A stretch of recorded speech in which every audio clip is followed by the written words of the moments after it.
Él hoy mantuvo un perfil muy bajo, prácticamente se mantuvo escondido tras su defensa en su esquina, no levantó la cabeza, no hizo ostentaciones, lució tranquilo, sereno, y cuando el juez le dijo que podía hacer uso de la palabra si lo entendía pertinente, sin que su silencio se pudiera interpretar de ninguna manera como culpabilidad o que se pudiera deducir cualquier tipo de consecuencia en su contra por su silencio, pusieron 3 meses de prisión preventiva a ser cumplida en el CCR de La Romana.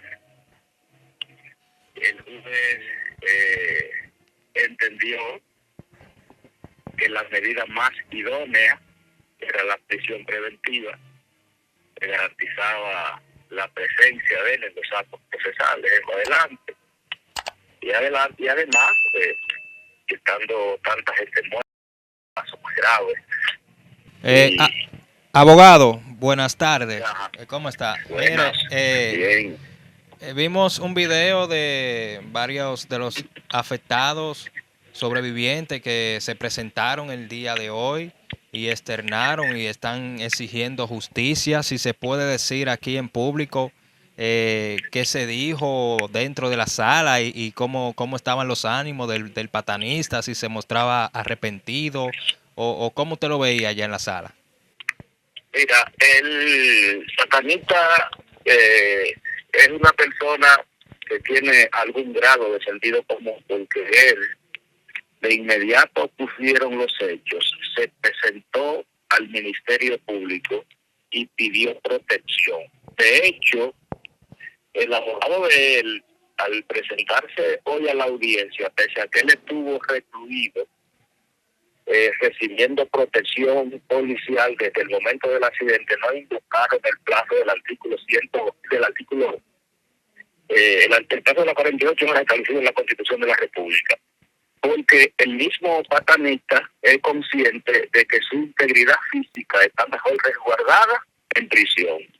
Él hoy mantuvo un perfil muy bajo, prácticamente se mantuvo escondido tras su defensa en su esquina, no levantó la cabeza, no hizo ostentaciones, lució tranquilo, sereno, y cuando el juez le dijo que podía hacer uso de la palabra si lo entendía pertinente, sin que su silencio se pudiera interpretar de ninguna manera como culpabilidad o que se pudiera deducir cualquier tipo de consecuencia en su contra por su silencio, él a través de su abogado manifestó que él no iba a hablar y no dijo absolutamente nada, permaneció sentado en su sitio ahí hasta que se conoció la medida de coerción, y cuando el juez determinó 3 meses de prisión preventiva, evidentemente él estaba preparado para eso, porque no se observó que esa decisión le sorprendiera. Ok, o sea, él se mostró normal en todo momento. Cuando él escuchó la sentencia de los 3 meses, lo cogió normal. Muy normal, muy normal. Él estaba preparado. De hecho, él sabía, pues le digo que es una persona que evidentemente tiene sentido común. Él sabía que por la gravedad del caso eso era lo que correspondía. Pero además, es una persona que no tuvo que salir a buscarlo a las autoridades, sino que él va y se presenta y se entrega. Y en lugar de lo que haría otro, lo que hizo fue pedir a las autoridades: denme protección, déjenme aquí. Okay. Porque él sabe que habiendo tanta gente, las armadas, independientemente de que se tratase de un accidente de tránsito, la conglomeración pudiera exacerbar los ánimos. De hecho, el Ministerio Público y la policía fueron precavidos en el sentido de que montaron una seguridad. Primero cerraron todo el perímetro del tribunal, no permitieron acceso a nadie, solamente las víctimas que fueron llamadas, porque habían sido identificadas previamente como parte por el Ministerio Público. Inclusive una 10 o 15 víctimas que yo represento y que el Ministerio Público no lo tenía en la solicitud, no tuvieron acceso al tribunal por un asunto de seguridad. Temprano desde anoche, la honorable magistrada fiscalizadora del Juzgado de Paz Especial de Tránsito nos comunicó de las medidas de seguridad, nos pidió colaboración y nos explicó cuál sería el protocolo para accesar al tribunal a los fines de garantizar que eso pudiera irse de la mano y eso de generar una situación lamentable. Nada de eso ocurrió. Los parientes de la víctima se mostraron totalmente pacíficos, tranquilos, serenos. Ellos tienen mucho dolor, es normal. Yo he conversado con algunos de los esposos de las víctimas fundamentalmente, y lo cito porque son hombres, y siempre la gente cree como que los hombres no tenemos sentimientos, que los hombres no tenemos, o sea, eso se nos menosprecia. Sí. Y esos hombres que perdieron a su esposa están destruidos. ¿Y se mostraron conformes con la medida de coerción ellos, lo Sí, que usted representa? Se mostraron conformes. Yo le explicaba que cuando le imponen 3 meses de prisión preventiva, esa no es la condena, sí, sino que es una medida cautelar de sujeción para ajustarla a un proceso hasta que lleguemos a un juez que es el juez sentenciador, el que en su oportunidad dirá cuál es la pena que corresponde.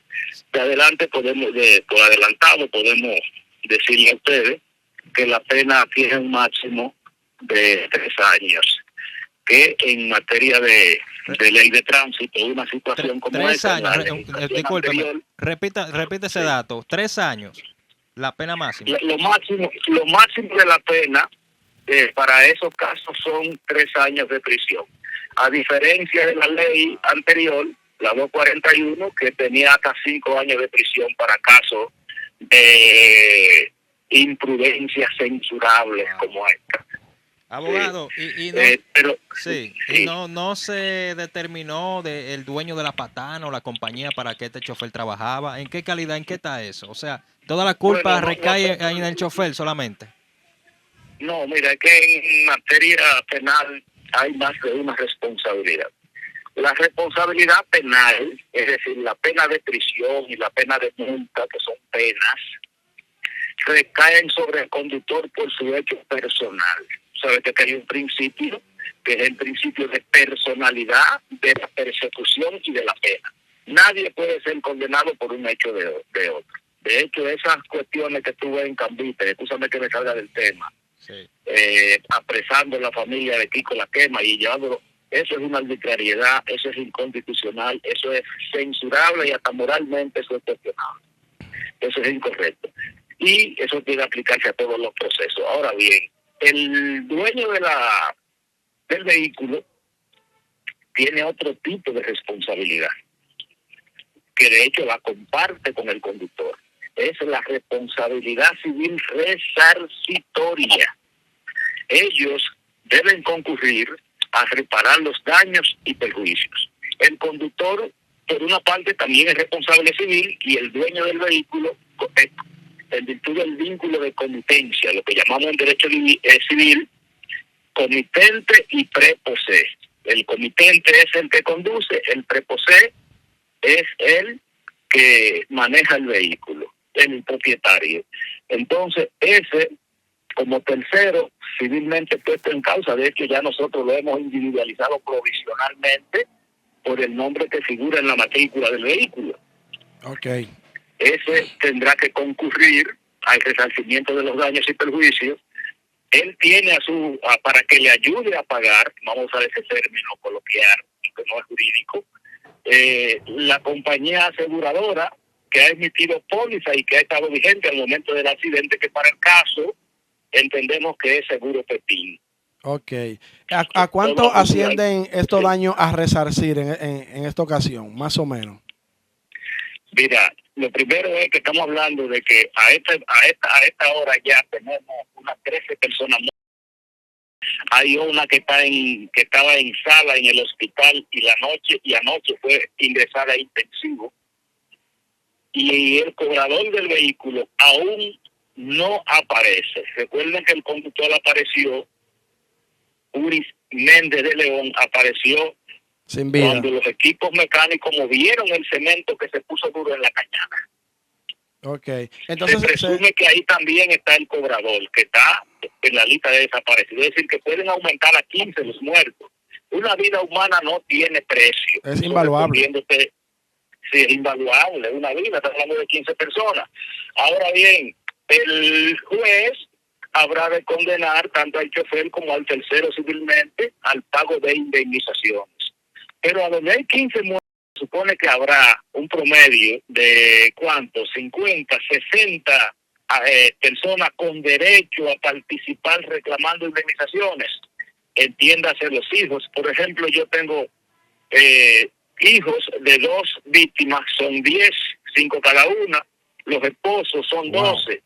O sea que eso aumenta muchísimo y el juez tendrá que fallar en favor de cada uno de ellos una indemnización. Se Lo logró. que habría que ver es si hay una entidad solvente, porque imagínate que ese camión está a nombre de una persona, no está ni siquiera a nombre de una compañía. Ok. ¿Se logró determinar cuál fue la causa que provocó el accidente? No, todavía eso no se ha determinado. Y aquí en la República Dominicana, desafortunadamente, y a diferencia de lo que ocurre en países con mayor tradición dogmática en derecho penal y donde se ejerce ciencias forenses como Colombia, Perú, España, Chile, por solo citar algunos, aquí no se trabaja la escena de los accidentes para determinar si se fueron los frenos de verdad. O sea, no se hace peritaje. No se hace un levantamiento. Aquí se hace un proceso penal sobre la base de las especulaciones de las partes. Y los testigos. Sí, exacto. Ponen 3 testigos mentirosos de un lado, 3 testigos mentirosos del otro. Vamos a ver cuál de los 3 convence al juez. Que ya de paso los jueces ya llegan convencidos al proceso en la mayoría de los casos. Ok. ¿Y por qué no se hace el debido peritaje en este país? ¿Es algo que tiene que ver con la Constitución o eso es negligencia de las autoridades?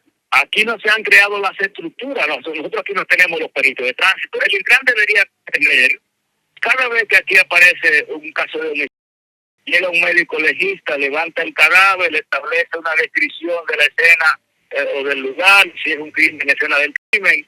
Luego va el INACI, aquí se determina la causa de la muerte, fue como un arma blanca, fue como un proyectil de bala de entrada o con salida. O sea, aparece un peritaje que te dice a ti que cómo murió la persona. Y después nos encargamos de resolver el problema de quién hizo y causó el hecho. Okay. Pero en materia de tránsito no tenemos eso. Nadie llega a medir allí, bueno, mira, por el asunto que quedó en la tabla de la goma, ese tipo venía a una velocidad de tanto. Cuando un conductor dice, se me fueron los frenos, nadie va a hacerle un peritaje al vehículo y decir, ¿verdad que se le fueron los frenos? Ok. La República Dominicana, en ese aspecto, es un país que no satisface. Está como en un subdesarrollo en ese ámbito. Yo diría que en el paleolítico, porque en el subdesarrollo hay algo de desarrollo, eso es lo que está subdesarrollado. Aquí no hay ningún tipo de desarrollo. Aquí no hemos sentado ni siquiera la fase para sembrar la semilla, para que pueda evolucionar, para que pueda desarrollarse. O sea que eso es lamentable. O sea, abogado, que a él lo están acusando hasta el momento simplemente por el manejo temerario. Ni siquiera han determinado si fue verdad que se le fue en los frenos, si era que los neumáticos estaban mal o nada. La más es por el manejo temerario. ¿Correcto? Lo que pasa es que cuando se habla de manejo temerario, eso engloba prácticamente todas las conductas de tránsito que pueden ocasionar comprometer la responsabilidad de un conductor por negligencia o por imprudencia. Es como el tipo penal de terrorismo en Estados Unidos, que todo es terrorismo. En materia de tránsito todo es manejo temerario. Se contrae a esa figura, porque se parte, y eso es una forma acomodaticia para resolver el impasse que genera la falta de la certeza jurídica, consecuencia de que no tenemos investigaciones periciales. Se parte entonces de que, bueno, ok, si se le fueron los frenos, entonces no les dio mantenimiento a los frenos.